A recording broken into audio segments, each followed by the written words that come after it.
Hello, everyone. Before we start, make sure to like and subscribe to the channel and leave a comment with where you are from and what time you are watching.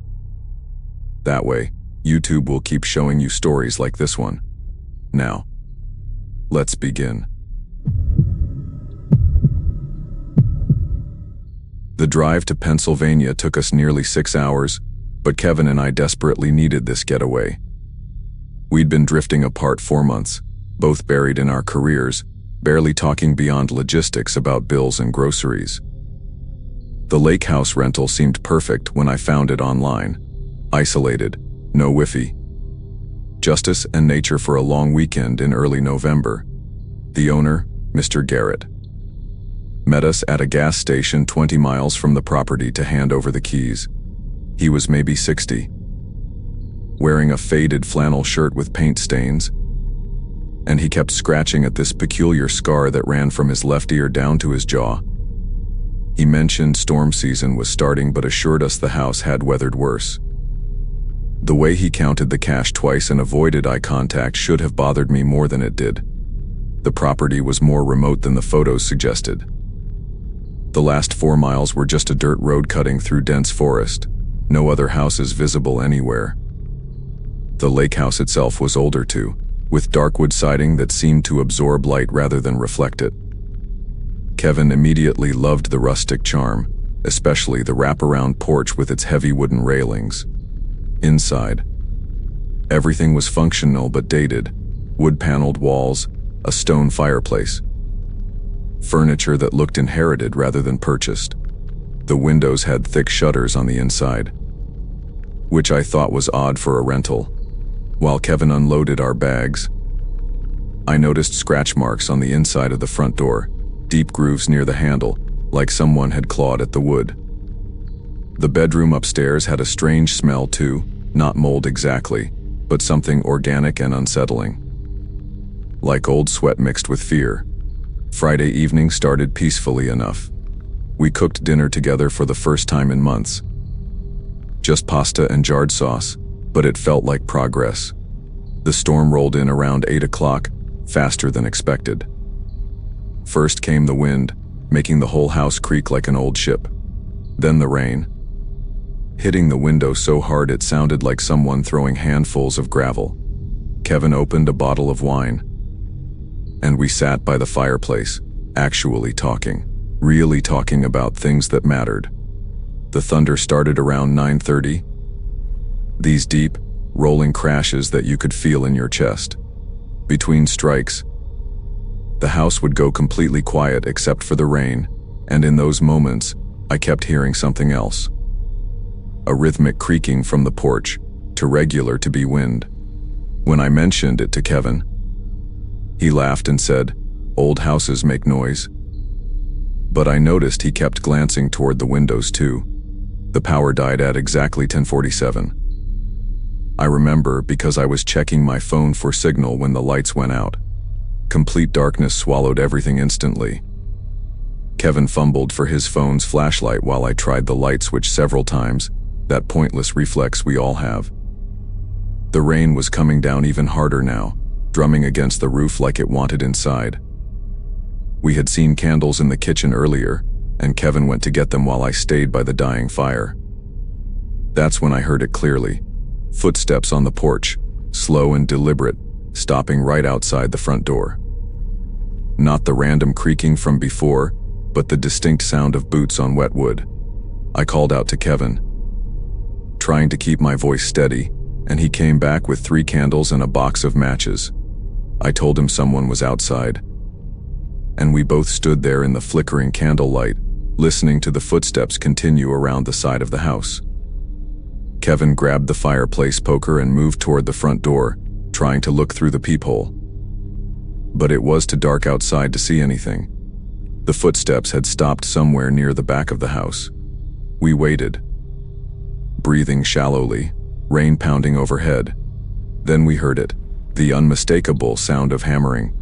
Slow, methodical strikes, like someone driving nails into wood. Kevin tried the door handle, just to make sure it was locked.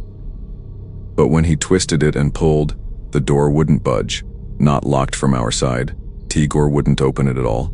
He pulled harder, putting his weight into it, and that's when we realized the door was somehow secured from the outside. The hammering continued. Now from a different spot, maybe near the kitchen window. I ran to check the back door while Kevin kept yanking on the front.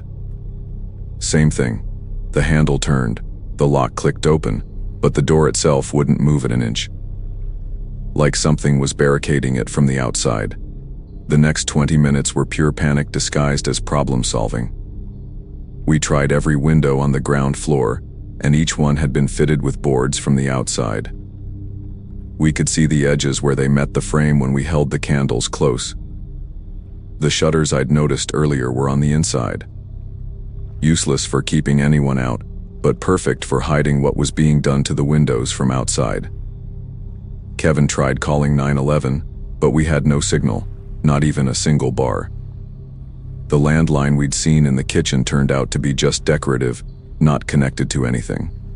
The hammering had stopped, replaced by something worse, the sound of heavy furniture being dragged across the porch.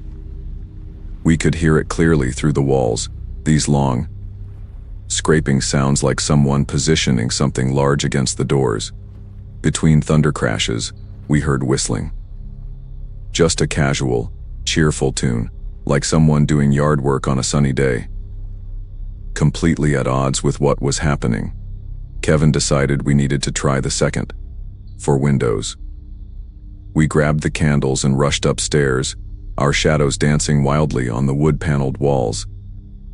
The master bedroom window faced the lake. If we could break it and jump, it was maybe a 12-foot drop to the ground. Kevin grabbed the bedside lamp and swung it hard against the glass.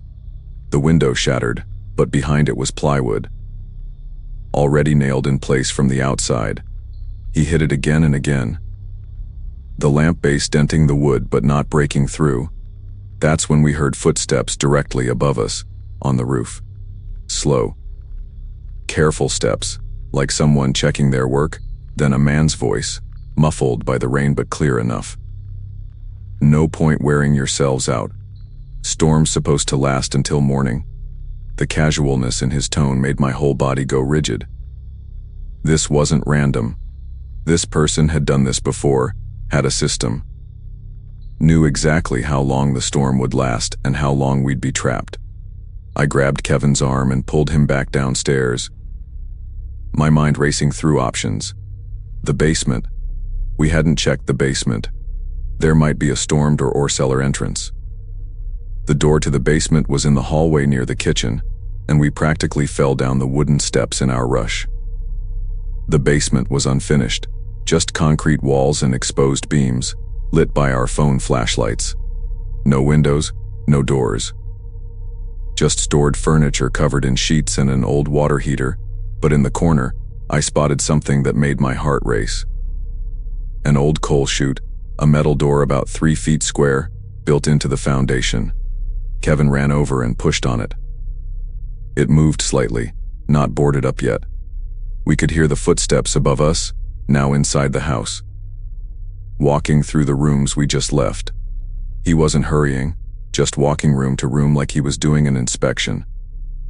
Kevin shoved the coal chute harder, and it scraped open about a foot before hitting something outside. Probably dirt and leaves from years of neglect. The footsteps stopped directly above us. Then we heard dragging sounds again. He was moving something heavy across the floor, positioning it over the basement door. Kevin was frantically digging at the debris blocking the coal chute with his bare hands. Dirt falling back into the basement. I found a piece of broken lumber and started helping him clear the opening. The metal door was rusted and sharp around the edges, cutting into our hands as we worked. Above us, the man started talking again, his voice conversational, like he was chatting with old friends. Gary and his wife tried the coal chute too, about 3 years back. Made it halfway out before I noticed. The Nuyens just hid in the bedroom closet. Found them in under an hour. You folks are doing better than most. The revelation that we weren't the first hit me like ice water. This house, this rental. It was all a trap. How many times had Mr. Garrett met desperate couples at that gas station, counted their cash, and given them directions to this nightmare? Kevin managed to clear enough space to squeeze through, though the opening was barely wide enough for a person. He went first, his shoulders scraping against the rusty metal. Rain immediately soaked him as his upper body emerged outside. I heard him grunt, pulling himself forward. Then suddenly he screamed, not in pain but in fury. Here is a chain," he yelled back, his voice strained. "My ankle. Here is a chain attached to something." I could hear him thrashing, trying to pull free. The footsteps upstairs moved quickly now, no longer casual. Heavy boots thundered across the floor toward the basement door. I pushed myself into the coal chute behind Kevin, feeling the sharp metal tear through my shirt and my skin. His legs were blocking most of the opening, kicking desperately at something I couldn't see. The chain he'd mentioned was wrapped around his left ankle. It must have been a trap, triggered when someone tried to exit. The basement door above us crashed open, a flashlight beam cutting through the darkness. I did the only thing I could think of. I grabbed Kevin's legs and pushed with everything I had, shoving him completely through the opening despite his screams about the chain. The metal scraped more skin off my hands, but I didn't care. I scrambled after him into the pouring rain, landing hard in the mud outside. Kevin was pulling at the chain around his ankle, which led to a metal stake driven deep into the ground about 6 feet from the coal chute. The man appeared in the basement, his flashlight finding us through the opening. In that brief illumination, I saw his face clearly. Not Mr. Garrett, but someone younger, maybe 35, with hollow cheeks and eyes that looked almost bored. He didn't rush. He knew we weren't going anywhere. I grabbed a rock and started hammering at the stake while Kevin pulled the chain taut. The metal stake was solid, professional, like something you'd use to secure a large dog. Behind us, we heard the man climbing back up the basement stairs, taking his time, knowing exactly where we were and how long that stake would hold. The rock wasn't working. Kevin found a broken piece of concrete, and together we hammered at the stake's base, rain streaming down our faces, hands bleeding and numb. The chain had maybe 4 feet of length. Kevin could stand but couldn't run. We heard the front door open, the barricade being moved from inside. My mind went into pure survival mode. I told Kevin to wrap the chain around his hand and get ready. When the man came around the corner of the house, flashlight leading his way, I threw the concrete chunk at his face. It caught him in the shoulder, spinning him slightly. Kevin yanked the chain hard to the side, pulling the stake at an angle, and it finally gave way. Pulling free from the rain, softened ground. We ran. God, we ran like we'd never run before, Kevin dragging 4 feet of chain, me supporting him when he stumbled. The woods were pitch black, branches tearing at our faces, rain blinding us.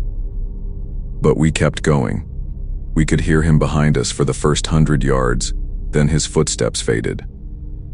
Maybe he knew the woods would do his work for him. Maybe he had other plans. We stumbled and crashed through those woods for what felt like hours until we hit the dirt road. Then followed it until we saw headlights, a park ranger doing storm patrol. We were hypothermic, covered in blood and mud. Kevin's ankle torn up from the chain. The ranger called state police immediately. The investigation revealed everything. The real Mr. Garrett had died 2 years earlier. The man we'd met at the gas station was his nephew, Brandon Garrett, who'd been using the property for what police called captivity scenarios. They found evidence of at least 6 other couples in the house. Personal items hidden in the walls, scratch marks we'd missed, dried blood in places we hadn't looked. Brandon had been picking his victims carefully, out of state couples having relationship problems. People who'd told family they were going offline for a while, people who wouldn't be immediately missed. He'd watch them for hours, sometimes days, testing their desperation, their relationships. Seeing how they'd react under extreme pressure, the police found journals in his truck describing each couple in detail. We were labeled couple number 7. He'd written that Kevin seemed protective but weak, that I was a fighter but too emotional. He'd planned to keep us there through the weekend, watching through hidden cameras we never found, documenting our breakdown. The chain trap was just one of 12 he'd installed around the property for runners. Brandon Garrett was arrested 3 days later at a motel in Ohio. He didn't resist, didn't run, just smiled at the officers and asked if the couple made it out okay. He's serving life without parole, Nokvin, and I didn't make it, not as a couple. We tried therapy, tried to process it together. But every time we looked at each other, we were back in that house. He moved to Colorado last spring, started over. I still can't sleep during thunderstorms. I triple check every lock, research every hotel, every airbin obsessively. The detective told me we were lucky, that Brandon had been escalating, that the next couple might not have made it out at all. I don't feel lucky. I feel like we left something in that house, some part of ourselves that we'll never get back. The property was demolished last year, but sometimes I check the spot on Google Maps, and I swear I can still see it there. Waiting for the next couple.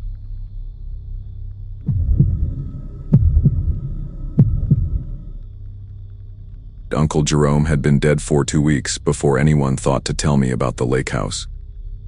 I was at my desk in Chicago, scrolling through wedding venue prices that made my stomach hurt, when the lawyer finally tracked me down through my mother. Jerome wasn't someone I really knew. Just a name that came up at Christmas sometimes, usually followed by my mom shaking her head and changing the subject. Turns out, he'd left me his place up in northern Michigan, near some remote part of Torch Lake where the closest grocery store was an hour away. My fiancé, Nathan, thought we'd hit the jackpot when I told him that night. We were drowning in bills, trying to save for a wedding that kept getting more expensive every time we blinked. All we had to do was drive up there, clean the place out, slap a for sale sign on it, and we'd have enough for the honeymoon and maybe even a down payment on a real apartment.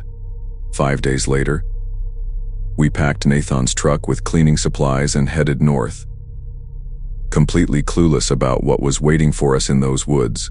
The property was impossible to find without the hand-drawn map the lawyer had faxed over. 6 hours of driving through progressively smaller towns until civilization just sort of stopped.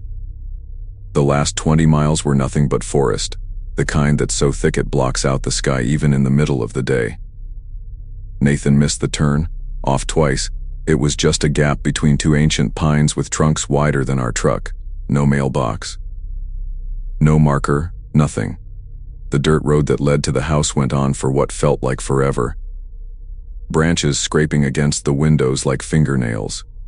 When we finally broke through the tree line, the lake house sat there like something from another era. 2 stories of dark logs and glass, a wraparound porch with half the railings rotting away, and beyond it, Torch Lake stretching out like black silk. Not a single light was visible across the water. No boats, no docks, except for the crumbling one in front of us. The silence was so complete it made my ears ring. Jerome had lived here alone for 20 years after his wife died. And standing there in that oppressive quiet, I wondered what kind of person chooses that level of isolation. We spent the first hour just walking through the house, trying to make sense of what Jerome had left behind. The place was furnished like time had stopped in 1975. Wood paneling everywhere, orange shag carpet, a kitchen with avocado green appliances that probably belonged in a museum. But it was the details that made me uncomfortable. Every single window had 3 locks on it, including the tiny bathroom window on the 2nd floor. The doors were the same way, deadbolts, chain locks, and these weird sliding bolts at the top and bottom. It looked like Jerome had installed them himself. Nathan joked that maybe Jerome was paranoid about bears. But the scratches on the outside of the door frames didn't look like they came from animals. They were too deliberate. Too uniform, like someone had been trying to pry their way in with a crowbar or screwdriver. The basement door had it worst of all. 5 different locks and a 2x4 wedged under the handle. We decided to leave that for another day. The whole place smelled like mildew and something else. Something sour and organic that seemed to get stronger near the back of the house where Jerome's bedroom was. The first real sign that something was wrong came when we checked the boathouse. It was about 50 feet from the main house, connected by a path of cracked stepping stones overgrown with moss. Nathan noticed the smell first, like spoiled milk mixed with wet dog. Inside, we found the remnants of what looked like someone's meal scattered across the floor. Not old stuff from Jerome, but fresh garbage.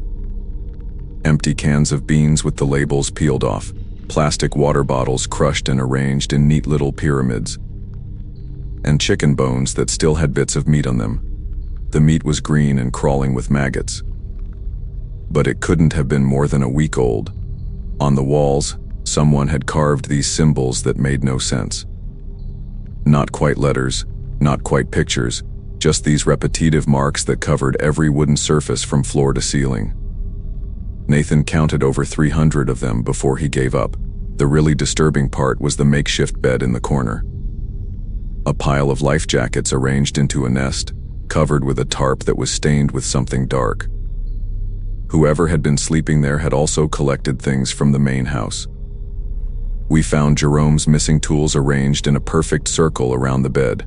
Hammers, screwdrivers, a rusty hatchet, all pointing inward like some kind of shrine. Nathan wanted to call the police right then, but I convinced him to wait until morning. It was already getting dark, and the closest station was at least an hour away. We figured whoever had been squatting there was long gone, probably cleared out when they heard Jerome had died. We went back to the main house, locked every single door and window, suddenly grateful for Jerome's paranoid security system, tried to settle in for the night. Nathan started a fire in the living room fireplace while I went through Jerome's papers in the study, looking for information about the property sale. That's when I found his journals. Dozens of them, going back 15 years. All filled with the same cramped handwriting. The recent entries were what caught my attention. Jerome wrote about them, constantly, never saying who they were, just that they came at night, that they watched from the water, that they wanted inside. The last entry was dated 3 days before he died. They're getting bolder. Found footprints on the porch this morning. 6 toes on the left foot. They're not trying to hide anymore. I showed Nathan, and we both tried to laugh it off. Old man living alone in the woods, probably dementia setting in. But neither of us could explain the wet footprints we'd noticed on the porch when we arrived, or why one of them had 6 toe marks.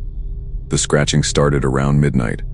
At first, I thought it was just branches against the house. God knows there were enough trees around, but it was too rhythmic, too deliberate. Scratch, scratch, scratch, pause. Scratch, scratch, scratch, pause. Always in sets of 3. Nathan grabbed a flashlight and went to the window, trying to see what was making the noise. The beam barely penetrated 10 feet into the darkness before being swallowed up by the trees. The scratching moved around the house slowly, stopping at each window, like something was testing them. We followed the sound from room to room, Nathan clutching a baseball bat he'd found in the closet. Me holding my phone with 911 already dialed but not yet called. The sound stopped at the back door, the one leading to Jerome's bedroom. We stood there in the hallway, barely breathing, waiting. Then the doorknob turned. Just once, very slowly, like someone was checking if it was locked. Nathan yelled out that we had a gun, we didn't, and that we'd already called the cops, we hadn't. The silence that followed was worse than any sound. We stood there for maybe 5 minutes, Nathan's knuckles white around the bat, before we heard footsteps on the deck. Not running, Not hurried, just calm, measured steps walking away. Except the footsteps had this weird rhythm to them. Like whoever was walking had an injured leg or was dragging something. Neither of us slept after that. We sat in the living room with every light in the house on, taking turns watching the windows. Around 3 a.m., Nathan spotted something moving near the dock. 3 figures, just standing at the edge of the water, facing the house. They were too far away to make out any details, but something about their proportions seemed wrong. Their arms hung down past where their knees should be, and their heads looked too small for their bodies. They stood there for almost an hour, perfectly still, before one of them made this sound, not quite a whistle.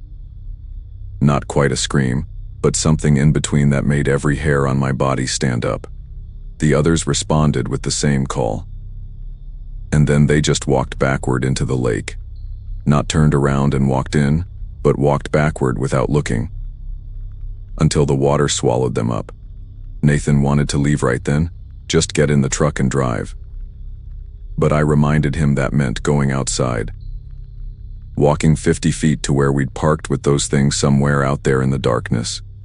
We decided to wait for sunrise. Then get out fast. I started gathering Jerome's important papers while Nathan kept watch. Both of us counting down the minutes until dawn. The sun finally came up around 6:30. And everything looked different in the daylight, normal, almost peaceful. We could see the whole lake. Empty except for a few loons floating near the shore. Nathan did a quick walk around the house while I loaded our bags into the truck. He found more footprints, lots of them, all around the house and leading down to the water. But the weird thing was that some of them were normal 5-toed human prints, while others had that 6th toe. And still others looked like someone had been walking on their hands. There were marks on all the windows where they'd been tested. And the locked basement door had fresh scratches all around the deadbolt. We were throwing the last of our stuff in the truck when Nathan noticed the hood was open about an inch. He popped it fully, and that's when we saw that someone had removed the battery cables and tied them in elaborate knots. Not cut them, not torn them, but carefully knotted them in these complex patterns that must have taken at least an hour to create. The spare tire was gone too, and in its place was a pile of those same carved symbols from the boathouse, made from twisted pieces of metal that looked like they'd been pulled from the dock. Nathan's phone had no signal, and mine was completely dead, even though I'd charged it the night before. The landline in the house had been cut. We found the wire pulled out from the external box and braided into more of those intricate patterns. We were trapped. Nathan started working on unknotting the battery cables while I went back inside to look for tools that might help. That's when I noticed Jerome's journals were gone. All of them. Even though I'd stacked them on the kitchen table just hours before. In their place was a single piece of paper with a message written in what looked like mud or clay. He invited us. The lake remembers. You can't sell what was promised. The handwriting was bizarre. Like someone had tried to write with their non-dominant hand, or maybe with their foot. Some letters were backward. Others were symbols I didn't recognize. While I was staring at this message, Nathan started yelling from outside. Not scared yelling, but frustrated. Someone had filled the gas tank with lake water while we were inside. We could see it dripping out from under the truck, muddy and full of algae. The police finally arrived around 2 p.m. After Nathan had walked 2 miles down the dirt road and found enough signal to call. 2 officers from the county sheriff's department, both looking like they'd rather be anywhere else. They took one look at the boathouse and called for backup, said it was the 3rd property they'd seen like this in the past month. The older cop, Officer Daniels, pulled me aside while his partner photographed everything. He told me that there had been reports going back decades about a group of people living in the woods around Torch Lake. Not quite a family, not quite a cult, but something in between. They supposedly had birth defects from generations of isolation. Extra digits, elongated limbs, problems with their vocal cords that made them sound inhuman. The state had tried to intervene in the 80s, but they could never find them. They lived somewhere out in the wetlands, moving between abandoned properties, surviving on fish and whatever they could steal. Daniels said Jerome had been reporting encounters for years, but nobody took him seriously until recently, when other property owners started calling in similar stories. These people seemed to believe that certain properties belonged to them by some ancient right, and they got aggressive when outsiders tried to claim them. Officer Daniels offered to escort us out, said he'd have a tow truck meet us at the main road. While we were packing up the last of our things, his partner found something in the basement that made even these seasoned cops go pale. Remember that door with 5 locks that we never opened? Behind it was Jerome's real bedroom. He'd been sleeping in the basement for who knows how long. The walls were covered in photographs, hundreds of them, all taken from the woods looking into the house. Pictures of Jerome cooking, reading, sleeping. Some were recent, but others went back years, based on how young Jerome looked in them. The disturbing part was that in some of the photos, you could see the photographer's reflection in the window. Elongated shadows with those distinctive 6-fingered hands pressed against the glass. Jerome had written dates on the back of each photo, documenting when they were taken. The most recent batch was from the week before he died, and in those, you could see multiple figures in the reflections. They'd been getting bolder. Just like his journal said. Daniels bagged everything as evidence and told us we were lucky we'd only stayed one night. The previous owner of another property, an elderly woman named Ruth, had lasted 3 nights before they found her wandering the main road, talking about people who walked like spiders and spoke in whistles. We left that afternoon with a police escort. Nathan's truck on the back of a flatbed. Our engagement rings feeling stupid on our fingers after what we'd been through. The sheriff's department opened an investigation, but Officer Daniels called me a week later to say they'd found nothing. The boathouse had been completely cleaned out. All the symbols painted over with fresh white paint that was still wet when they arrived. No fingerprints, no DNA, nothing. He advised us to sell the property through a broker and never go back. We took his advice, but the sale fell through 3 times.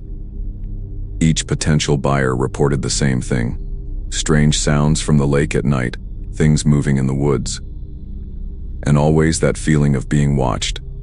The property is still in my name, technically, but I'll never go back. Nathan and I called off the wedding 6 months later. We never talked about why, but I think we both knew that some experiences either bond you forever or break you apart. And what happened at that lake broke something fundamental between us.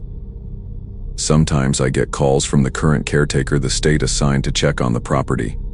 He never says much, just that they're still around and that he's found more of those symbols carved into new places. Last month, he sent me a photo of the dock where someone had arranged hundreds of 6-toed footprints in the mud, all pointing toward the house. The message is clear. They're waiting. The lake remembers. And someday, someone will be foolish enough to try to live there again.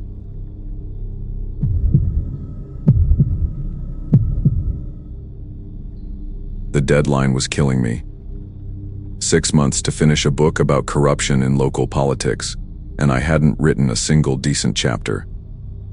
That's why I drove up to Maine last September, renting this lake house through a sketchy website that hadn't been updated since 2008. The owner, Mrs. Holloway, met me at a gas station 20 miles away to hand over the keys. She said she didn't like going near the property anymore but would until the place was perfect, though.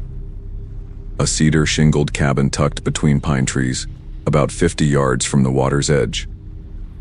No neighbors for at least a mile in either direction. The nearest town, Millfield, was a 40-minute drive through winding forest roads. Just me, my laptop, and enough instant coffee to fuel a small army. The first night, around 11 o'clock. I heard it while reviewing interview transcripts. music drifting across the water, maybe acoustic guitars, voices harmonizing.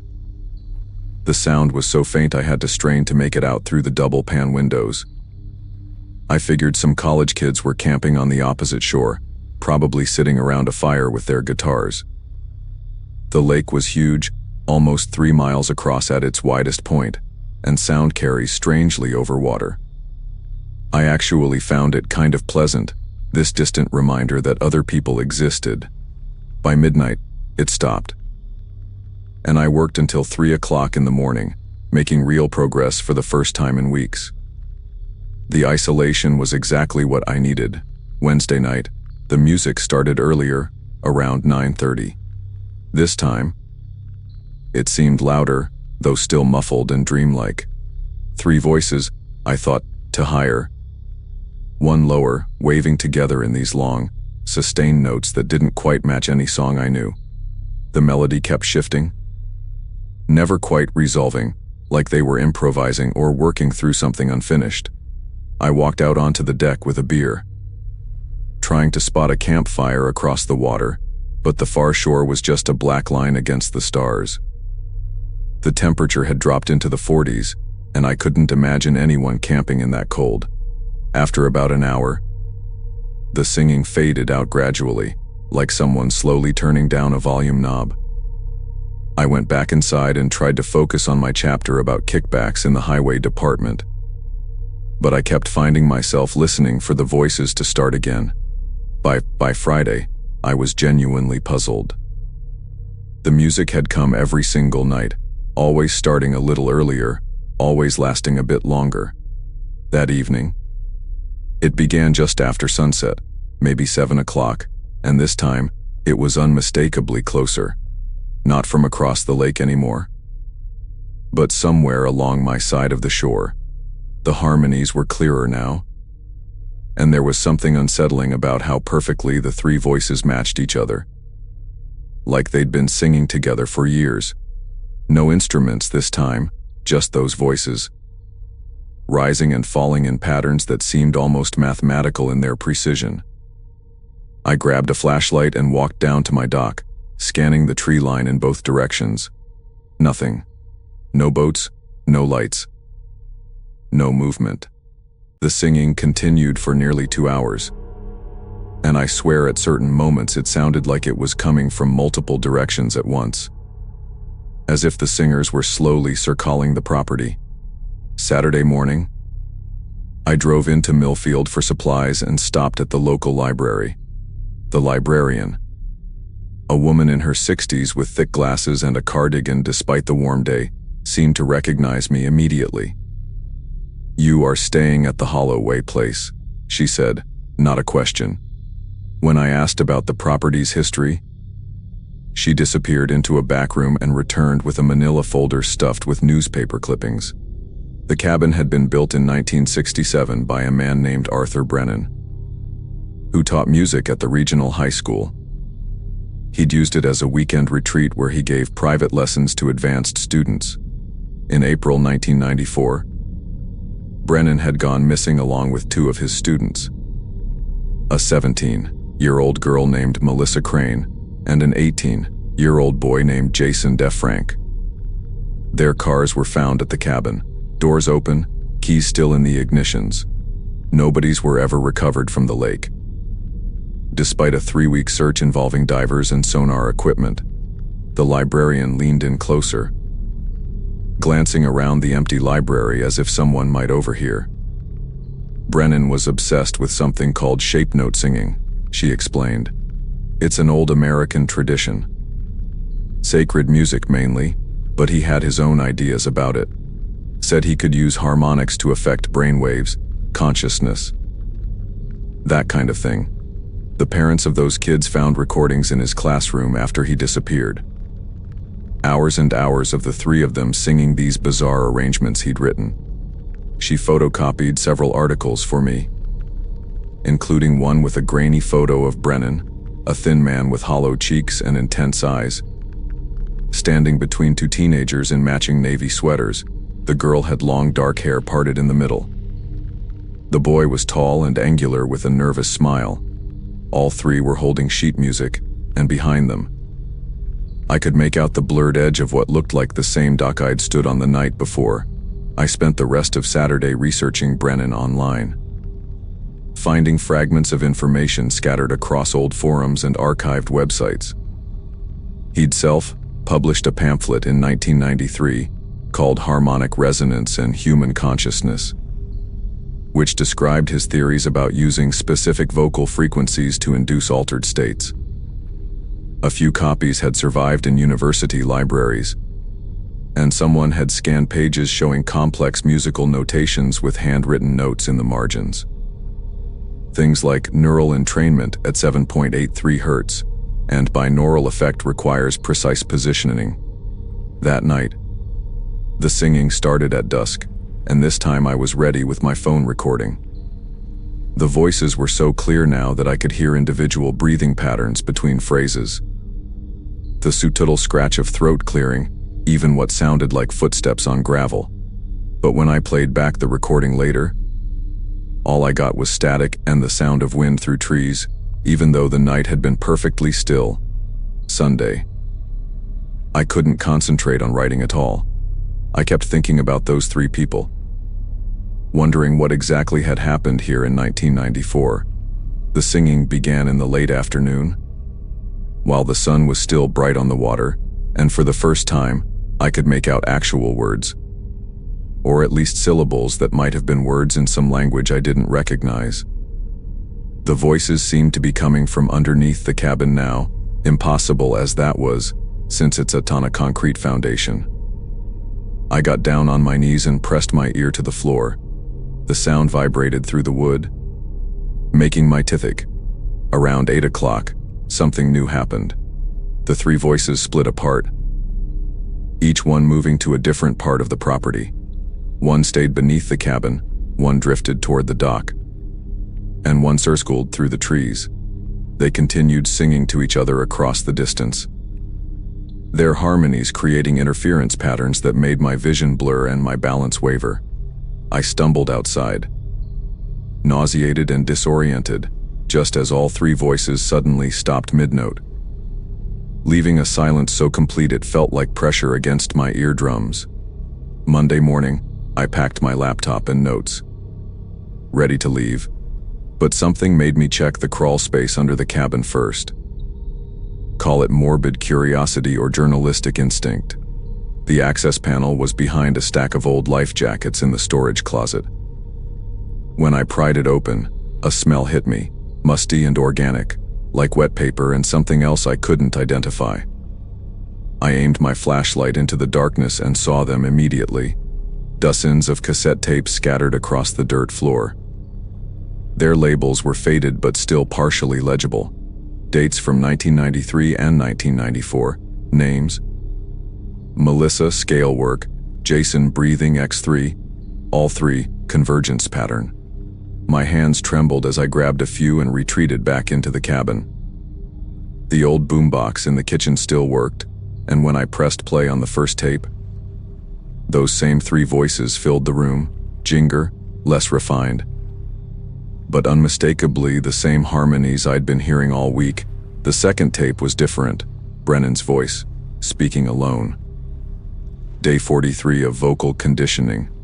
The students are progressing beyond my expectations. The resonance points we've discovered in this location are remarkable. The lake bed's mineral composition, the specific acoustic properties of the cedar walls, even the elevation creates perfect conditions. We're approaching something unprecedented here. The boundaries are becoming fluid. Then singing again, but this time with Brennan's voice providing instruction between phrases. Feel the vibration in your sternum, Melissa. Jason.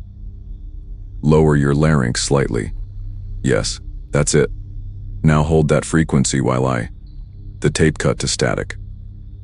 Then picked up mid-session with all three voices locked in a pattern that made my skull feel like it was being squeezed in a vice. I turned it off, but the echo continued in my ears, in my bones, in the wooden beams of the cabin itself. When I looked outside, the late morning sun on the lake seemed wrong somehow. the light bending at angles that water shouldn't create. The final tape I grabbed was labeled simply, "Success, do not distribute." Brennan's voice was excited, almost manic. "We've done it." The harmonic convergence point lasted 90 seconds this time. The students experienced simultaneous consciousness. They could perceive through each other's senses, share thoughts without speaking. The frequency pattern is imprinted now. Embedded in the wood, the foundation, the very air around this place. Even when we're not here, the resonance continues. It calls to us. We're returning tonight for the final phase. The recording ended with all three voices beginning that same elaborate pattern I'd been hearing all week. But this time there was something else in the background, a fourth voice, or maybe an echo. Or maybe the sound of the cabin itself learning the song. I grabbed the tapes and ran to my car, not bothering to pack anything else. As I drove away, I could see Mrs. Holloway's other rental properties along the lake road. All of them dark and apparently vacant, despite this being peak season. That was 3 weeks ago. I am writing this from my apartment in Boston, trying to make sense of what happened. The tapes are sitting in a box in my closet. I can't bring myself to throw them away or listen to them again. Here is the thing that really gets me. I called the library in Millfield yesterday, and the librarian told me something she hadn't mentioned during my visit. After Brennan and his students disappeared, there were 4 other groups of 3 people who went missing from that property over the years. Always musicians or singers who'd rented the place, always vanishing without a trace. The locals stopped talking about it because it hurt property values. Mrs. Holloway keeps renting it out through that old website. Always to people from out of state who don't know the history. Sometimes I wake up at night and hear those 3 voices in the distance. Even though I am 300 miles away now, they're getting clearer, more insistent, like they're calling me back. The worst part is that I find myself humming along, knowing exactly which note comes next. As if the pattern has been carved into some deep part of my brain that I can't consciously control.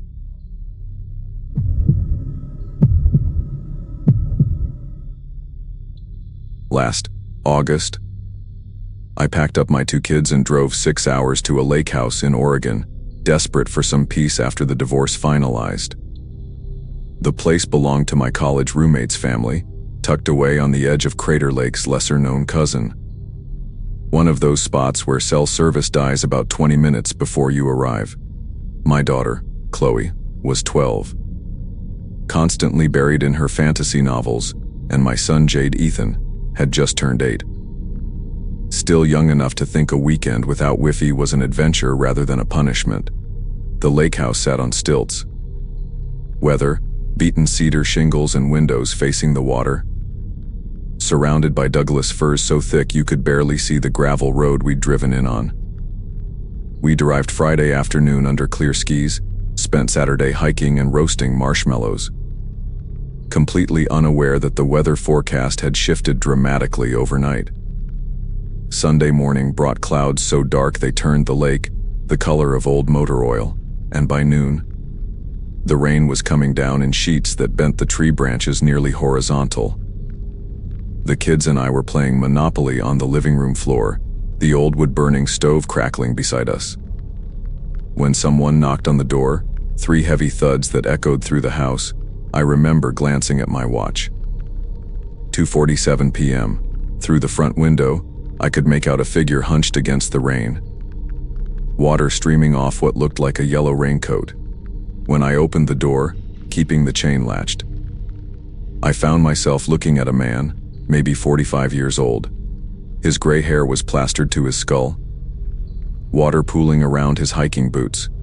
He had these pale blue eyes, almost silver in the stormlight, and a scar that ran from his left ear down to his jaw, white against his weathered skin.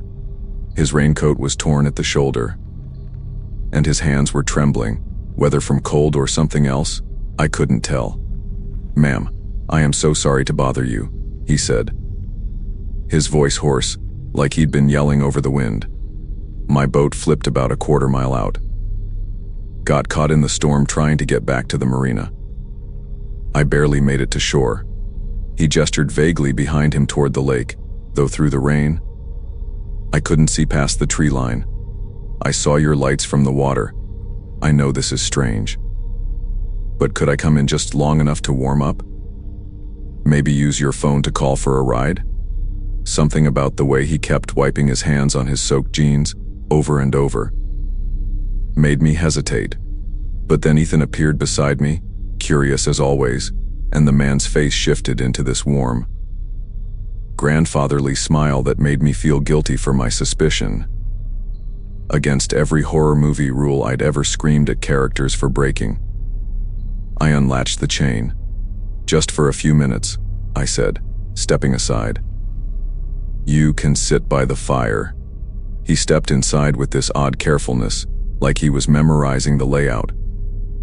Eyes scanning the living room, the hallway leading to the bedrooms, the kitchen entrance. Water dripped steadily from his clothes onto the hardwood, forming a puddle that reflected the firelight. Beautiful place, he said, moving straight to the wood stove without invitation, holding his hands out to the heat. You folks live here year-round? I explained we were just visiting for the weekend, immediately regretting how much information I was volunteering.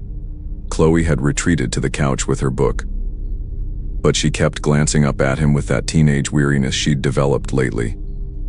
The man introduced himself as Douglas, no last name, just Douglas, began describing his supposed accident in detail. How the storm came out of nowhere, how his 16-foot aluminum boat got swamped by a rogue wave. How he'd clung to a cooler until he could swim to shore. The whole time he talked, his eyes kept drifting to the hallway. And twice he asked seemingly innocent questions that made my chest tighten. These old places must have been built before modern locks. Huh? And your husband out getting supplies before the roads flood? I told him my phone was in the kitchen and excused myself. Leaving him by the fire with my kids just 15 feet away, a decision that still makes me nauseous when I think about it. In the kitchen, I grabbed my cell but found exactly what I expected. No signal. The landline on the wall was old but functional, and I picked it up, ready to call 911 or at least the marina to verify his story. But as I started dialing, I could hear Douglas talking to Ethan in the living room, asking him about his favorite hiding spots in the house, whether he'd explored all the rooms yet. My finger hovered over the numbers as I heard him say, "Bet you and your sister have your own rooms here, lucky kids. Which one has the better view?" The casualness of it, the way he was fishing for information while I was out of sight, made my mouth go dry. I hung up quietly and moved to the kitchen window that faced the shoreline, straining to see through the rain for any sign of a capsized boat, debris, anything that would confirm his story. The lake was choppy, whitecaps visible even through the downpour, but there was nothing else. No overturned hull, no floating cooler, no indication anyone had been out on that water. When I returned to the living room, Douglas had moved from the stovey and was standing by our front door, examining the deadbolt with his fingers. "Old schlag," he said without looking at me. "These can be tricky in weather like this. The wood swells, makes them stick. You folks having any trouble with it?" Ethan was showing him his collection of rocks he'd found on our hike yesterday, completely oblivious to the way Douglas kept touching things. The door frame, the window locks, the light switches. Like he was taking inventory. "Did you reach anyone?" he asked, and when I lied and said the phones were down, his mouth twitched into something that wasn't quite relief but close enough to make me step between him and my children. "That's unfortunate," he said, moving back toward the fire. "Guess I'll have to wait out the storm here. These things can last hours, sometimes all night." The assumption that he was staying, the way he just invited himself to remain in our space, sent a cold prickle down my spine that had nothing to do with the temperature. The next hour crawled by with excruciating slowness while Douglas made himself increasingly comfortable in our space. He'd found a towel in the bathroom without asking, dried his hair with it, and draped his raincoat over a chair he'd pulled unnecessarily close to where Chloe was reading. Every few minutes, he'd make these observations that sounded innocent, but felt like reconnaissance. No neighbors for what, half a mile? Must be peaceful. Or, that back door leads straight to the dock, right? Easy access. When Ethan mentioned we'd gone swimming yesterday morning, Douglas perked up and asked if we'd seen any other boats. Any fishermen, anyone at all who might have noticed us there. The question hung in the air like smoke. And I found myself lying again, saying yes, we'd waved to several boats, lots of people knew we were here. His expression didn't change, but he started drumming his fingers on his knee in this rapid, agitated rhythm that he hadn't been doing before. Around 4 p.m., he stood abruptly and announced he needed to use the bathroom. But instead of going to the one in the hallway, he walked straight toward the back of the house where the bedrooms were. "First door on the left," I called out, my voice sharp enough that Chloe looked up from her book. But I could hear him walking past the bathroom, his footsteps creaking on the old floorboards as he continued down the hall. I followed quickly, finding him in the doorway of the kids' room, studying the window that faced the woods. "Just checking if I could see the marina from here," he said when he noticed me behind him. "Sometimes you can spot the lights when the rain lets up." But there was no marina in that direction. I knew because we'd driven around the entire lake yesterday. The marina was east. This window faced west into dense forest. "Bathroom's back here," I said firmly. And something in my tone must have finally registered, because he nodded and retreated. But as he passed me in the narrow hallway, he paused just long enough to say, "Your girl's about my daughter's age. 12, 13. They grow up so fast." I'd never told him Chloe's age. The bathroom door closed with a soft click. But I stood frozen in the hallway, listening to the rain hammering the roof, and trying to convince myself I was overreacting. That maybe Ethan had mentioned his sister's age. That maybe I was just being paranoid. When Douglas emerged from the bathroom, he'd washed his face and hands, but there were muddy boot prints leading all the way to the bathroom that hadn't been there before. Like he'd walked outside and come back in while we weren't watching. Except he'd been inside the whole time. Hadn't he? I grabbed cleaning supplies from under the kitchen sink, using it as an excuse to follow his trail. And that's when I noticed the back door's deadbolt was unlocked. I distinctly remember checking all the locks when the storm started. My heart was pounding so hard I could hear it over the rain as I casually relocked it.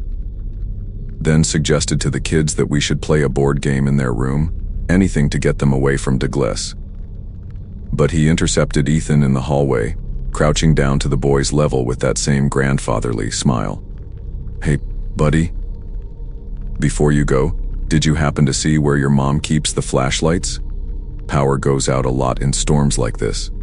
Ethan, eager to be helpful, started to explain that there was one in the kitchen drawer, one in Mom's room, and a big lantern in the closet by the back door. Douglas nodded along, memorizing every detail. And that's when I saw it.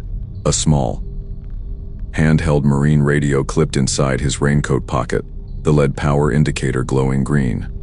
If his boat had capsized, if he'd barely survived swimming to shore, why was his radio completely dry and functional? The moment crystallized everything. I scooped up Ethan mid-play sentence, told Chloe we were playing hide and seek right now, and herded them into my bedroom. Douglas stood slowly, that grandfather mask slipping just enough for me to see something calculating underneath. "Everything okay?" he asked, taking a step toward us. I managed to smile, said the kids had been begging to play all weekend, and closed the bedroom door. My hands fumbled with the old push-button lock. The flimsy kind that could be opened with a bobby pin, but it was better than nothing. I whispered to the kids to stay quiet, that we were going to play a different game. Whoever could stay silent the longest would win. Chloe's face had gone pale. She was old enough to understand something was wrong. From the other side of the door, I could hear Douglas's footsteps. Slow and deliberate, stopping right outside. The doorknob turned gently, testing. "Hey," he called through the door. His voice different now, lower, without the false warmth. "I think to hear has been a misunderstanding. Why don't you come out and we can talk about this?" The handle jiggled harder. Then, nothing. Silence except for the rain. I pressed my ear to the door and heard him moving away, but not toward the living room, toward the back door. The one I'd just relocked. The one Ethan had just told him led straight to the dock. I grabbed my cell phone and dialed 911. Not caring that there was no signal. Maybe, somehow, emergency calls would go through. Nothing. The landline was in the kitchen. Impossible to reach without leaving the bedroom. We were trapped. Then I remembered the car keys in my pocket. I whispered to the kids that we were going to run to the car on the count of 3, no matter what. We grabbed Ethan's hand, and I slowly turned the lock, easing the door open. The hallway was empty, but I could hear sounds from the back of the house. The scraping of metal on metal, like someone working at a lock. We crept toward the front door, and I could see Douglas through the back window, crouched at the door with something in his hand, completely focused on whatever he was doing. We made it to the front door, and I fumbled with the deadbolt that now seemed impossibly loud. It clicked open, and we burst out into the storm. The rain hit us like a wall, instantly soaking through our clothes, but we ran for the car parked 30 feet away. I jammed the key in the ignition, the engine roared to life, and I threw it in reverse just as Douglas came around the side of the house, no longer pretending to be injured or weak. He moved with purpose, almost reaching us before I gunned it backward down the gravel drive. The car sliding in the mud but finding traction. We drove through the storm for 20 minutes before finding cell service. And I immediately called 911. The police met us at a gas station in town. 2 officers who took our report with increasing concern when I described the man. They sent units to the lake house immediately. What they found still makes me sick to think about. There was no capsized boat. No accident, no maritime emergency. But there were fresh footprints around the entire perimeter of the house from earlier that day, before the knock on the door. Tool marks on the bathroom window frame.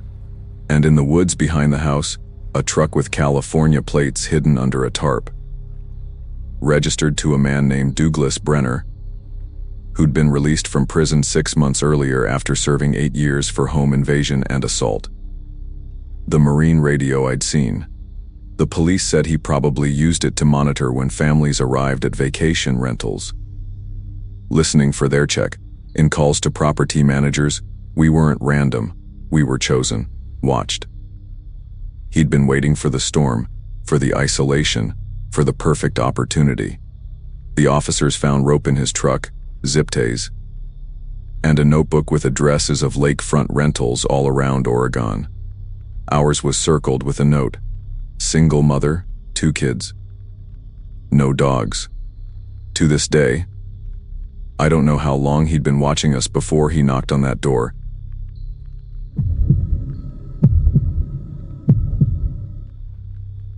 It was spring break 2017, and the 6 of us had pulled together what little money we had left after textbooks and ramen to rent this dirt-cheap lake house in upstate New York. I was finishing my junior year at SUNY Albany, drowning in student loans, and desperately needing a break from my part-time job at the campus bookstore.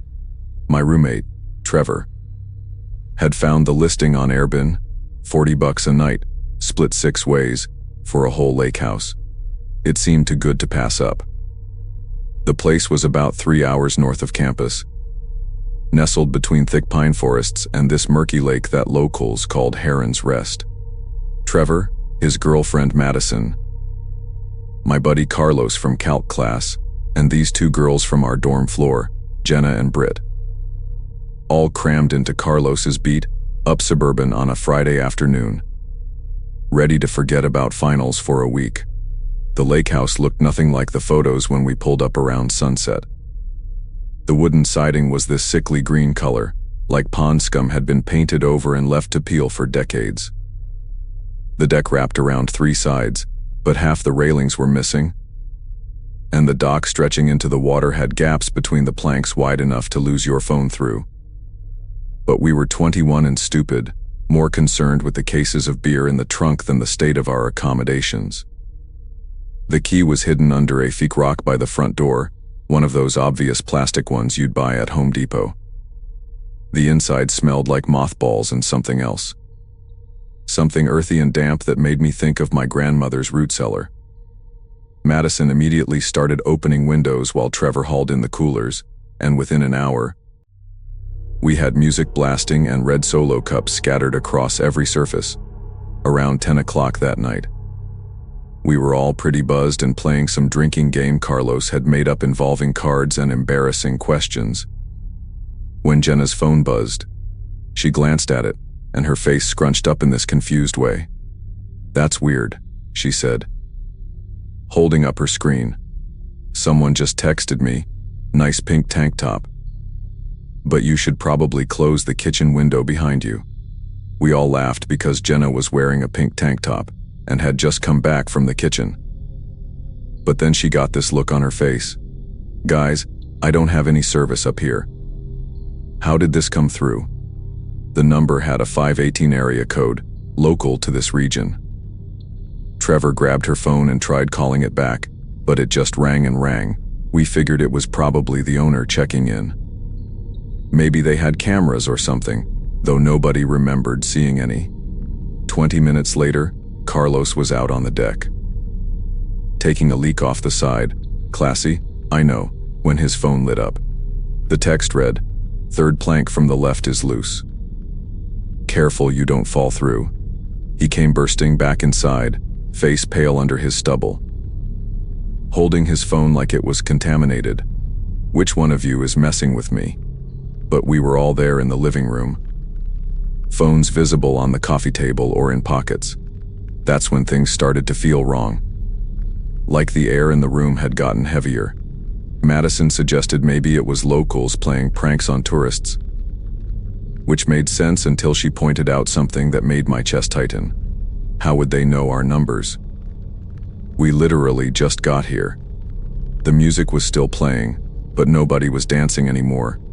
Britt turned it down. And we all just sat there looking at each other, waiting for someone to have a logical explanation.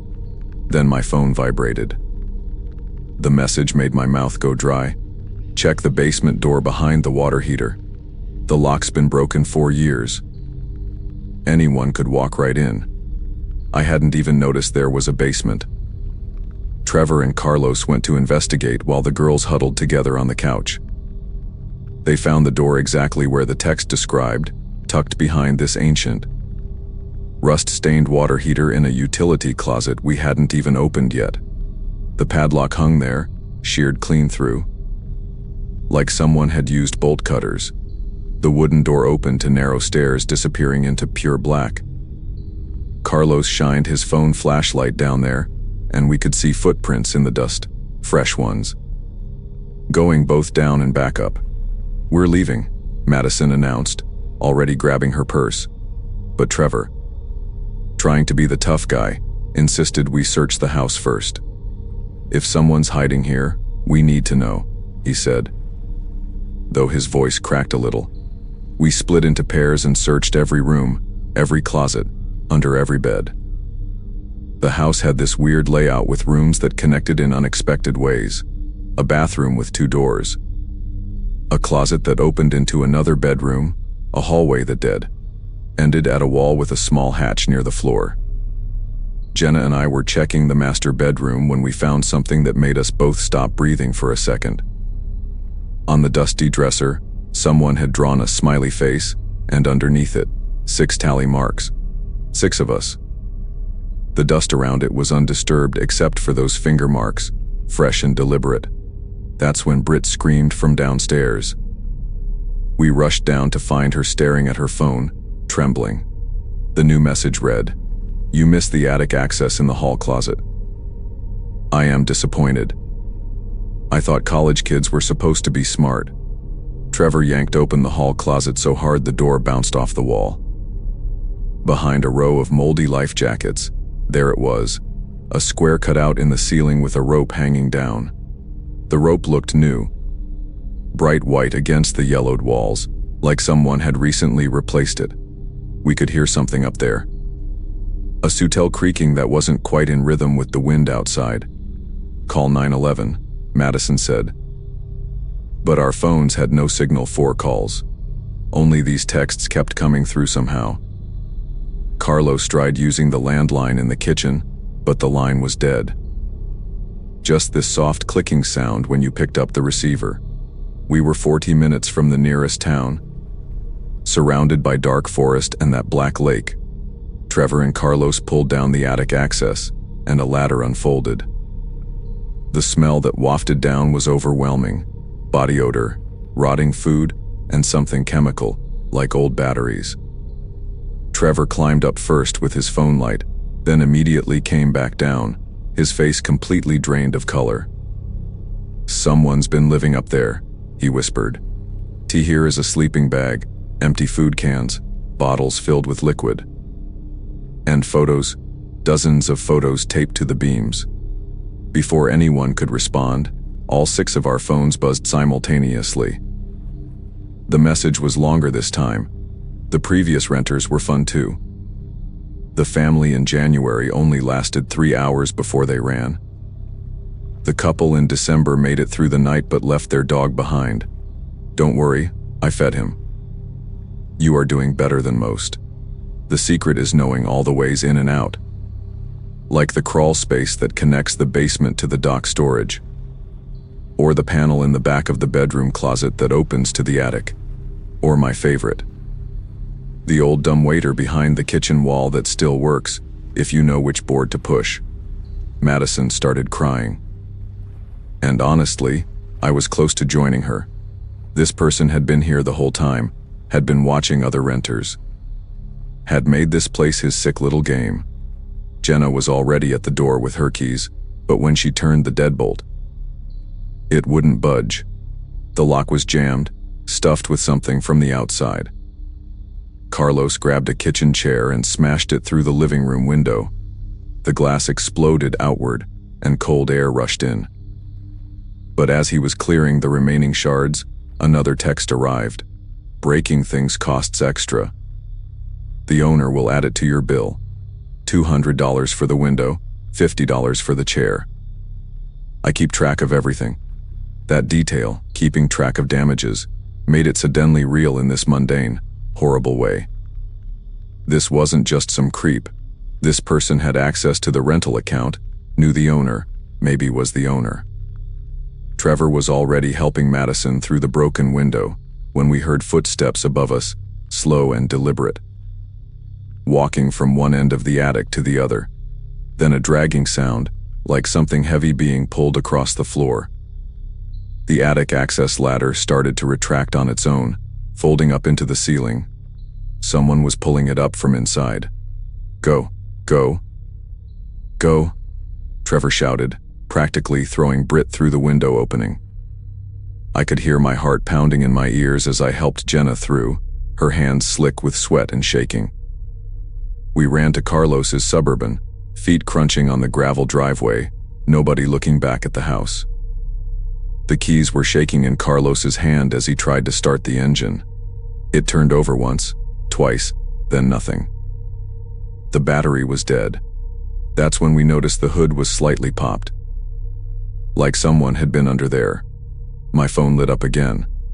I disconnected a few things. Walking to town might be good exercise. Though the woods get pretty confusing at night. People have gotten lost 4 days. Trevor was already on the ground, sliding under the vehicle with his phone light, trying to see what had been tampered with. Madison was on the verge of hyperventilating, and Britt was trying to flag down any cars on the remote road. But nothing had passed since we arrived. That's when I noticed movement in the house. A silhouette in the broken living room window, just standing there, watching us scramble around the dead vehicle. The figure raised something to their ear, a phone. All 6 of our phones buzzed one final time. The owner keeps a spare key in a magnetic box under the generator shed. The generator has enough fuel to run for 3 days. The shed locks from the inside. Choose wisely. It was a trap, or it was help. But either way, we needed shelter and a way to call for help. The generator would mean power, maybe internet, maybe a way out of this nightmare. Carlos spotted the shed about 50 yards away, barely visible in the darkness. We moved as a group, nobody wanting to separate. Our phone lights creating shifting shadows between the trees. The magnetic box was exactly where the text said, containing a single brass key. Inside the shed was an old diesel generator, some gas cans, tools, and, miracle of miracles, an old corded phone mounted on the wall. Trevor grabbed it and got a dial tone. His fingers were shaking as he punched in 911. We could hear the operator answer. Trevor frantically explaining our location, the break, in the stalking. Everything pouring out in a jumbled rush. The police arrived 45 minutes later, the longest 45 minutes of my life. We stayed locked in that shed, taking turns watching through the small window as flashlight beams searched the house. They found the attic setup, the basement entrance, all the hidden passages the texts had described, but they never found him. The officer told us the house had been a problem property for years. Complaints from renters about feeling watched, items moved. Strange sounds. The owner, some investment company in Florida, just kept lowering the price and paying off anyone who complained too loudly. They towed Carlos's Suburban to town, where a mechanic fixed what turned out to be just disconnected battery cables and a removed fuse. We drove straight through the night back to Albany, nobody sleeping, nobody talking about what happened. The next week, I saw the lake house was still listed on Airbnb. The price dropped to $30 a night. The review section had been wiped clean. Sometimes I still get random texts from 518 numbers. Just single words like remember or visit again. I never respond. I changed my number. Eventually moved to Arizona after graduation, got a normal job, a normal life. But every time I pass a lake or see an Airbnb listing for some too cheap, remote property, my chest gets tight. And I remember that silhouette in the window, just standing there like he owned the place. Maybe he did.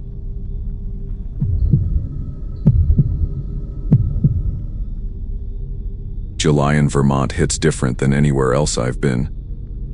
And we'd been planning this lake house getaway since March, when my wife, Angela, found the listing online. I am an accountant at a firm downtown. She teaches 4th grade, and between our jobs and raising 2 kids, we desperately needed these 2 weeks away from everything. Our son, Tommy, had just turned 8 that spring, and our daughter, Lily, was 13 going on 30. Complete with the eye rolls and the constant texting with her friends, we arrived at the rental around 4 o'clock on a Friday afternoon. This beautiful Zeter-sided place nestled right on Lake Champlain's eastern shore. Surrounded by these towering pines that made the air smell incredible, the property had everything the photos promised.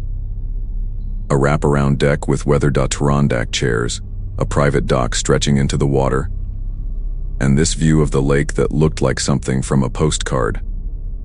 Angela dove straight into organizing the kitchen while I unloaded our SUV, and the kids immediately ran down to explore the dock, their laughter bouncing across the calm water. The whole setup was perfect, exactly what we needed. Though the nearest neighbors were barely visible through the trees on either side and across the lake, there was nothing but forest and what looked like a few old structures hidden in the shadows of the opposite shore. After dinner that first night, burgers on this ancient gas grill that probably came with the house, where we're all out on the deck, just soaking in the quiet, when Tommy grabbed my arm around 9:30. "Dad, "Someone's playing with flashlights over there," he said, pointing across the dark water to the opposite shore. Maybe half a mile away, I saw them immediately. These bright white lights blinking in what seemed like a pattern from somewhere in the tree line on the far side of the lake. My first thought was teenagers messing around, or maybe boaters signaling each other, because Lake Champlain gets pretty busy with recreational traffic during summer months. But Angela was the one who noticed how methodical it was. 3 quick flashes, then this slow, sweeping beam that moved from left to right, followed by 3 more quick flashes, and the whole sequence would repeat. "Probably just kids being kids," I said, though something about the precision of it made me keep watching. The beam, whenever it did that slow sweep across the water, would always end up aimed directly at our deck, lingering there for several seconds, like someone was studying us through the darkness before the light would click off completely. We watched for maybe 15 minutes, and it never varied. Same exact pattern every time, always ending with that beam trained on our rental house like a finger pointing through the night. The next morning, Saturday, I woke up around 6:30 to find Tommy already on the deck with a bowl of cereal. Using the binoculars we'd brought forward, watching to scan the opposite shore, trying to see where those lights came from. He told me, and honestly, in the bright morning sun with mist rising off the lake, the whole thing seemed silly. Like we'd gotten spooked over nothing. Through the binoculars, I could make out what looked like an old cabin or boathouse, partially hidden in the trees across the water. Its brown walls were almost invisible against the forest, with a small, rotting dock that had mostly collapsed into the lake. The place looked abandoned for years. Part of the roof had caved in, and even from this distance, you could see vines growing up the sides. I told Tommy it was probably just local kids who knew about the old building and used it as a hangout spot, which made perfect sense in daylight. We spent the rest of Saturday doing normal vacation stuff, swimming, kayaking. Angela read her book on the deck, while Lily complained about the weak Wi-Fi signal. By evening, I'd pretty much forgotten about the lights, until we were roasting marshmallows around 9 o'clock, and Tommy suddenly dropped his some ore in the fire. "They're back," he whispered, and sure enough, across the black water, the same exact pattern had started up again. This time, I paid closer attention to the timing. Each complete cycle took exactly 45 seconds. I counted it on my watch, jerked it on my watch, jerked it across, always moved at the same speed. Mechanical, almost like someone was following a script. Angela wanted to take the kids inside, but I was getting annoyed now because whoever was doing this was clearly trying to freak out the renters. Probably some local tradition to mess with tourists. "I am going to check it out," I told Angela, grabbing a flashlight and heading down to our dock, where we had a small aluminum rowboat tied up that came with the rental. She tried to talk me out of it, said we should just call the rental company in the morning.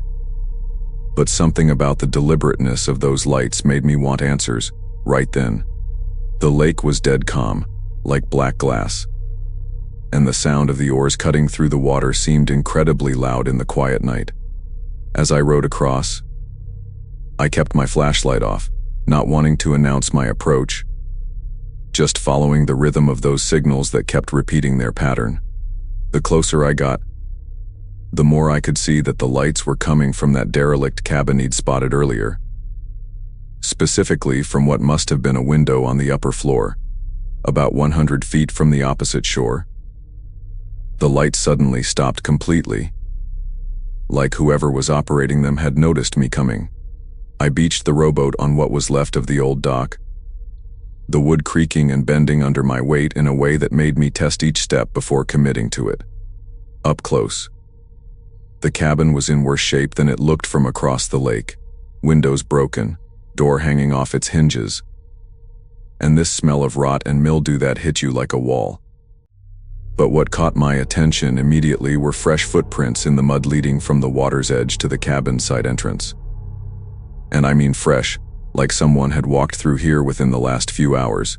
The door was barely attached. And when I pushed it open with my flashlight, it scraped against the floor with this grinding sound that made me wince. Inside, most of the downstairs was what you'd expect.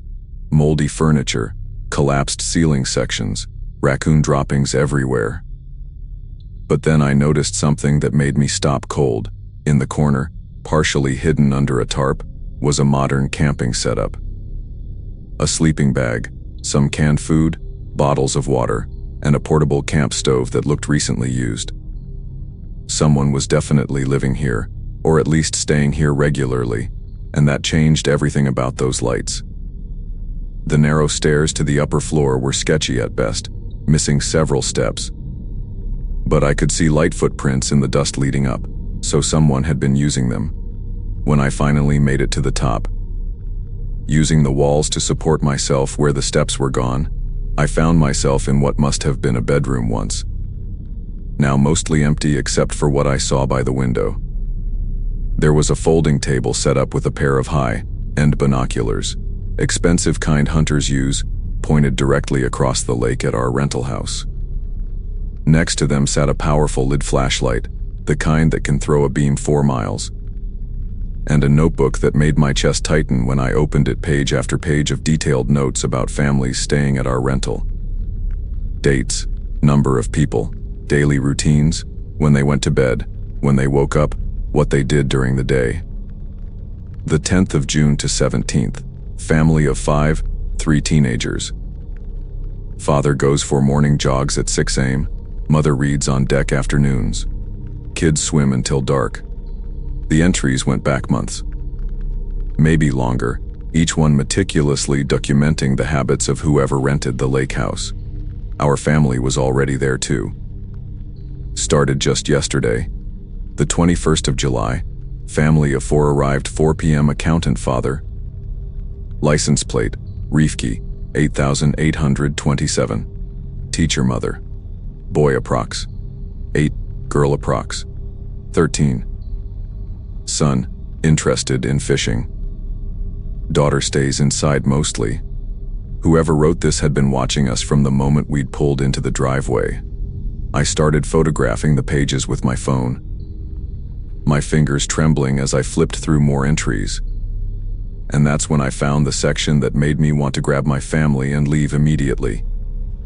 Behind the regular observation notes was a collection of photographs, dozens of them, all taken with a telephoto lens from this very window. Families on the deck, kids playing in the water. People through the windows at night when the house lights made them visible from across the lake. There were photos of a woman in a bathrobe through a bedroom window, a father carrying his sleeping child from the car. Teenagers sneaking beers on the dock after their parents went to bed. Some photos had red circles drawn around specific people. Mostly children, with notes scribbled on the backs. Would trust strangers, parents inattentive after 10 p.m. Back door left unlocked during day. One photo showed a young boy, maybe 6 years old, circled in red with the note. Similar to Gregory. Same hair, same build. Watches cartoons alone in living room 7 o'clock to 8 a.m. I didn't know who Gregory was, but the implication made me sick to my stomach. At the bottom of the pile, I found recent pictures from yesterday, our arrival. Tommy running to the dock, Lily on her phone on the deck. Angela unpacking groceries through the kitchen window. The sound of a boat motor in the distance snapped me back to reality. And when I looked out the window, I could see navigation lights approaching from the north end of the lake, heading in the general direction of this cabin. I grabbed the notebook and as many photos as I could stuff in my pockets before heading back down those broken stairs, nearly falling twice in my rush. As I reached the bottom floor, I heard the boat engine getting louder, definitely closer now. And through a crack in the wall, I could see it was slowing down, angling toward this shore. I ran to my rowboat, pushed off hard, and started rowing back across the lake, faster than I'd ever rowed in my life. the aluminum hull slapping against the water with each frantic stroke. Behind me, I heard the other boat's engine cut out, followed by the sound of footsteps on that rotten dock. But I didn't look back. Just kept pulling those oars until my shoulders burned. When I finally reached our side of the lake, Angela was waiting on our dock with a police flashlight we kept in the kitchen, and I could see she'd already gotten the kids inside. "Pack everything," I told her, breathing hard. "We're leaving tonight." She started to ask questions, but something in my face must have told her this wasn't the time, because she just nodded and ran back to the house. While Angela threw our stuff into bags, I called 911 from the kitchen, trying to explain to the dispatcher that someone had been stalking rental families at this address for months, possibly years. The woman on the phone said she'd send a unit to check it out, but from her tone, I could tell she thought I was overreacting about some local kids pranking tourists. I pulled out my phone to show Angela the photos I'd taken of the notebook pages. And that's when we heard Tommy's voice from upstairs. "Mom, Dad, T, here is someone in our yard." We both ran to his bedroom window. And there, in the moonlight, standing at the tree line about 30 feet from the house, was a figure just watching our house. They weren't trying to hide, weren't moving, just standing there perfectly still, like they wanted us to know they were there. I grabbed the police flashlight and shined it directly at them. It was a man, probably mid-40s, wearing regular clothes like jeans and a fleece jacket, with this completely blank expression on his face. The moment the light hit him, he raised his hand in a slow wave, the kind you'd give to a neighbor, then turned and walked calmly back into the woods. Angela already had both kids in the hallway with our bags, and we practically ran to the car, not even bothering to lock the rental house door behind us. We drove 20 minutes before I felt safe enough to pull over and really explain to Angela what I'd found in that cabin, showing her the photos on my phone and the physical pictures I'd grabbed.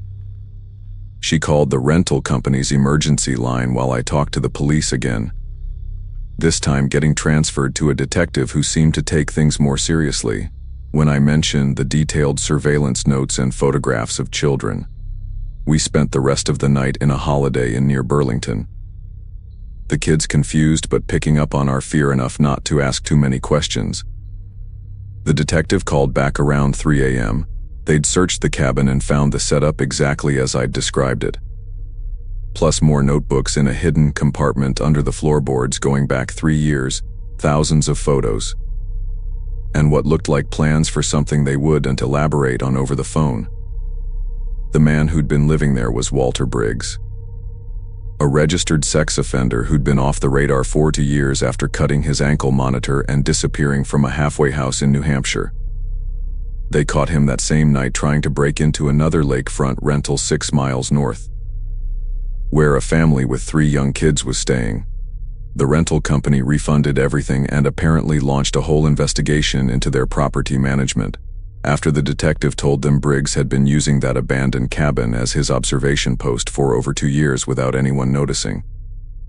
We had to go back the next week to give formal statements, and the detective showed us more of what they'd found.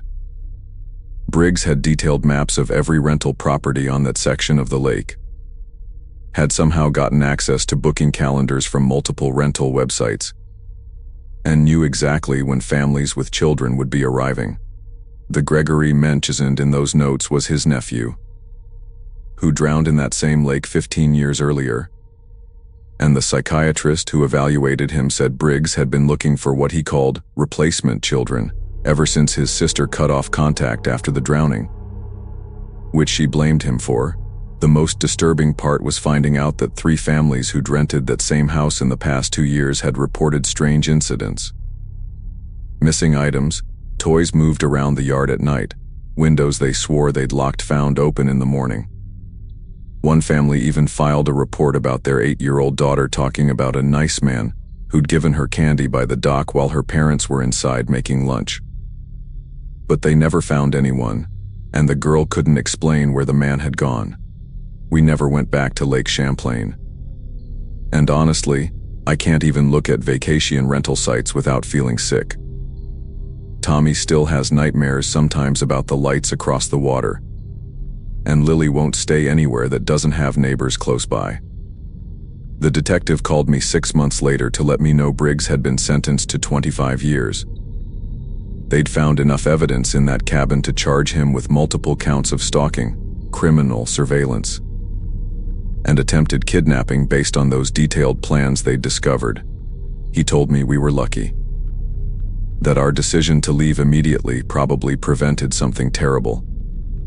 Though he wouldn't go into specifics about what they thought Briggs had been planning for our family. What haunts me most is thinking about all those families over the years who stayed in that rental house, completely unaware that someone was watching them through high-powered binoculars, documenting their every move, waiting for the perfect opportunity that, thankfully, never came. The rental house was pulled from all the vacation sites after that summer, and last I heard, the owners were trying to sell it. Though I can't imagine anyone local would buy it knowing its history.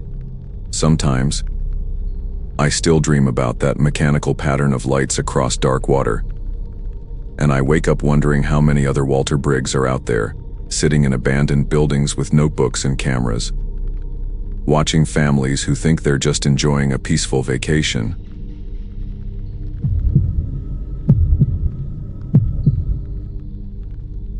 I had been living in Milwaukee with my girlfriend, Claire, when we stumbled on the listing for that foreclosed lake house. It was tucked away in Wisconsin, far from the noise of the city. And the photos made it look like the perfect fixer, all-typer. We didn't have much money, but the price was too good to ignore. Our idea was simple: put in work, renovate it ourselves, and turn it into a summer rental that could eventually cover the mortgage. At the time, life felt like it was finally moving in the right direction. Claire was working part-time as a graphic designer, and I was juggling shifts at a hardware store, so the thought of owning property by a lake, no less, felt unreal. The first weekend after we closed, we packed the car with cleaning supplies, sleeping bags, and enough food to last a couple of days. The drive was longer than we expected, the kind that makes you question whether you took the wrong exit somewhere. By the time we reached the house, the sun was dipping low, painting the water in shades of gray and silver. From the outside, the place looked neglected but not hopeless. Faded shutters, chipped paint, overgrown weeds. But beneath all that, you could see the bones of a once-loved family retreat. Claire said it reminded her of the kind of houses her grandparents would rent for fishing trips, and I agreed. It had charm, even if it was buried under years of neglect. We spent most of that first day dusting, sweeping, and throwing out junk left behind by the previous owners.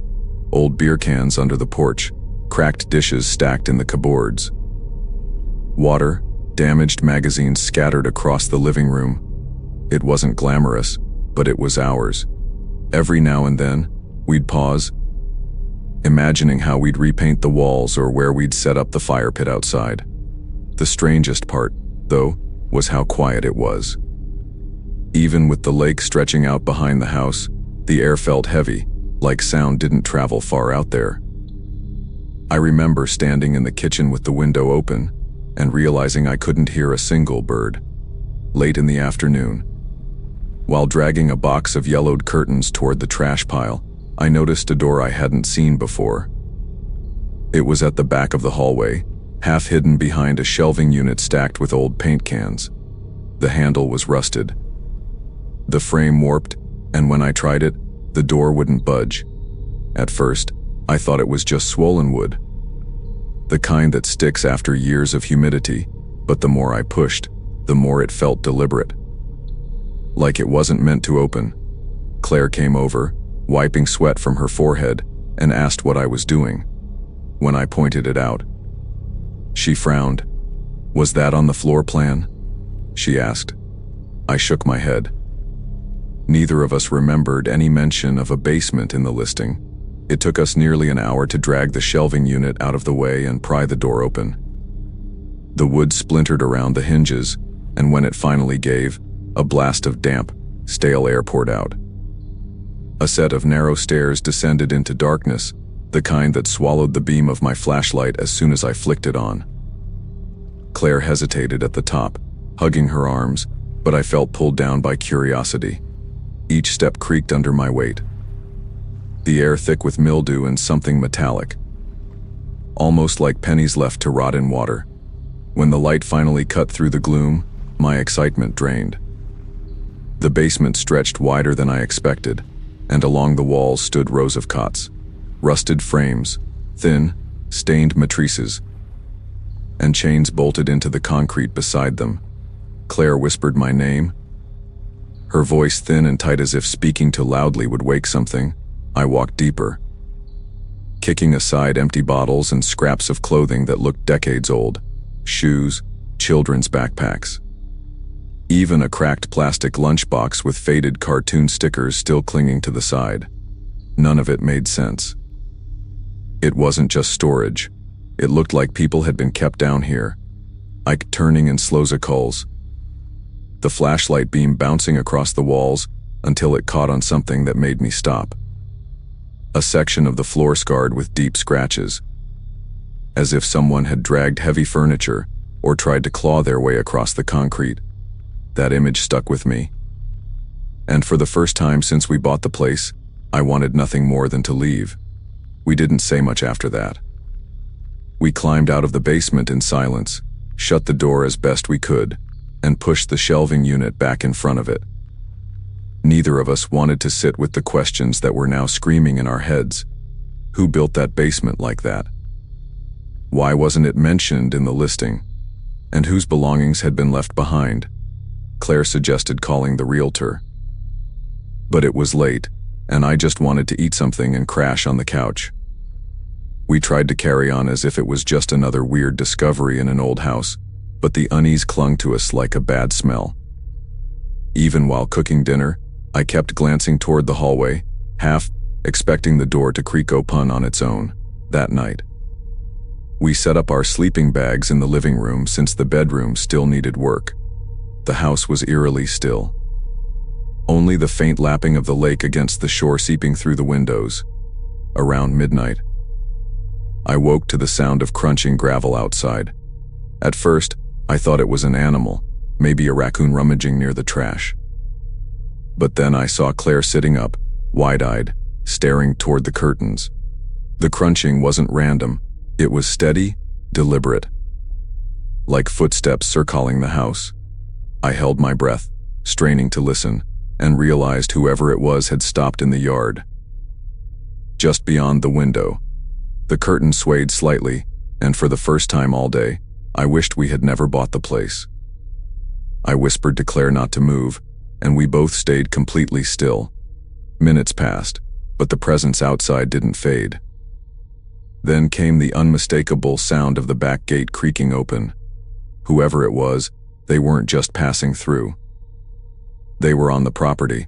I grabbed the heavy flashlight we had left near the couch and edged toward the window, careful not to step on the squeaky floorboard by the door. Through a tiny gap in the curtain, I saw a figure moving across the yard, carrying something long and metallic.